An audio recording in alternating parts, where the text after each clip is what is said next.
اللهم صل على محمد وآل محمد۔ شروع اسلام میں شادی بہت ہی لو پروفائل پہ جا کے کی جاتی تھی، یہ زندگی کا ایک عام سا کام تھا۔ جیسے ہمارے ہاں ایک شادی کا مطلب ہوتا ہے کہ 1 سال تک دونوں فیملیز ڈریس بن رہے ہیں، ڈیٹس طے ہو رہی ہیں، ہال کا انتظام ہو رہا ہے، کیٹرنگ کا ہو رہا ہے۔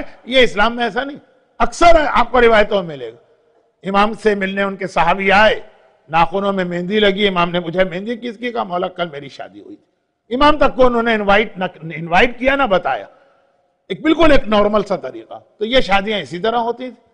اور چونکہ ہم لوگ نان عربک اسپیکنگ ہیں تو ہمارے ہاں شادی کے اندر نکاح پڑھانے کے لیے نکاح خان لایا جاتا ہے۔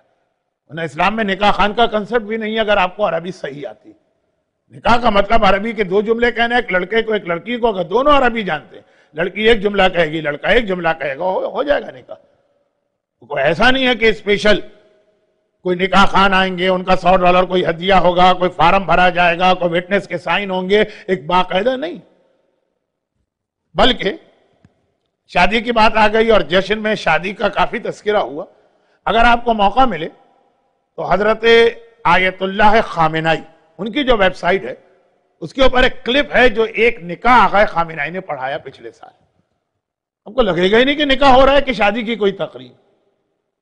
خود وہ آئے، تشریف لائے، باقاعدہ دلہن سامنے کھڑی ہے، دولہا سامنے موجود، 8-10 مقدس متقی مومنین ہیں، نکاح پڑھانے والے 2 ہیں، لڑکی کی جانب سے آقا خامنائی نکاح پڑھا رہے ہیں، لڑکے کی جانب سے ایک دوسرے آدمی۔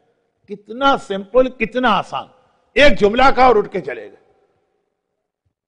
جو شریعت کا نکاح ہمارے ہاں، کیونکہ میں نکاح بھی پڑھانا پڑھتے ہیں اس لیے کہہ رہا ہوں 8-10 جملے کہنا پڑتے ہیں، ورنہ ماں باپ کو سیٹسفیکشن نہیں ہوتا۔ یہ نکاح انہوں نے مضبوط باندھا ہے کہ کہیں ہلکا پھلکا تو نہیں باندھ دیا۔ وہاں آپ دیکھیے گا ایک جملہ انہوں نے کہا، ایک جملہ انہوں نے کہا، آقا خامنائی نے مبارکباد دی بچی کو اور چلے۔ اور یہ جو ہے نا، یہ بھی اس لیے کہ ایک تو یہ کہ وہ بچہ اور بچی دونوں ایرانی تھے تو عربی نہیں جانتے تھے، اور دوسرا یہ کہ اتنا بڑا عظیم عالم اور رہبر آ کے نکاح پڑھا، رسول خدا اپنا نکاح خود پڑھا، یہ سارے ایک ہی تو جملہ کہنا۔ اور حضرت عائشہ نے خود ہی کہا کہ میں اپنے آپ کو آپ کے نکاح میں دیتی ہوں، رسول نے کہا قبول تو قبول کرتا ہوں، ہو گیا نکاح۔ اور تقریب بھی اتنی ہی سادہ تھی، اور یہ ہر ایک کو پتا ہے کہ حضرت عائشہ بھی بیوہ تھی اور حضرت حفصہ بھی بیوہ تھی۔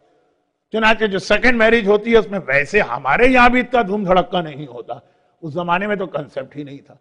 اور تیسری ایک بات، یہ میری پوری تقاریر ہے، کیا کروں سوال ایسے آ رہے ہیں، وہ یہ ہے کہ اسلام میں ولیمے میں بہت ہی زیادہ ایمفیسائز ہے۔ لیکن اسلامی ولیمہ کسے کہتے ہیں؟ لفظ تو ہم نے اسلام سے لے لیا ولیمہ، طریقہ بھی اسلام سے لیجیے۔ اسلامی ولیمہ یہ ہے کہ 10 آدمیوں کو اپنے سامنے بٹھا کر کوئی ایک کھانا جو گھر میں پکا ہے کھلا دی۔ یہ تو ہمارے یہاں موت میں بھی نہیں ہوتا ہے، وہاں بھی اتنا ہم سادہ نہیں رکھتے ہیں، ولیمہ اس کا نام۔ اب میں اس وجہ سے کہہ رہا ہوں کہ حج کا ولیمہ بھی بڑا ریکمینڈڈ ہے۔ حج کا ولیمہ کیا؟ آپ آئے اپنے گھر میں 10 آدمی اگر، اور عموماً جس دن ہم گھر جاتے ہیں رشتہ دار ملنے آتے ہیں 10 تو ہو ہی جاتے ہیں، بھائی بہن یہ سب، وہ نہیں اتنے دور کے، کھانا تو گھر میں پکا ہے، وہ ولیمہ ہو گیا اسلام کا۔ شادی میں بھی ایسے ہی ولیمہ، ٹھیک ہے اللہ نے آپ کو حیثیت دی، آپ بڑا ولیمہ کریں، لیکن یہ سمجھنا کہ ولیمہ ہوتا ہی وہ ہے کہ ہال کرائے پہ لیا جائے، کیٹر کا انتظام ہو، کم سے کم 3-4-5 کورس کا میل ہو، اور کم از کم 200 آدمی ہو، کوئی نہ رہنے پائے کہ وہ کمپلین کرے، یہ اسلام کا ولیمہ نہیں۔ تو خلاصہ یہ کہ شادیاں اسی طرح ہوئی۔ یہ نکاح پڑھا عائشہ نے اپنا، رسول نے قبل تو کہا، 10 آدمیوں کو کھانا کھلا دیا جو تقریباً ہر وقت رسول کے گھر میں رہتے تھے، ہو گئی شادی۔ تو شادی ہوئی تھی، نکاح پڑھے گئے تھے، اور خود ان لوگوں نے پڑھے۔ یا مولا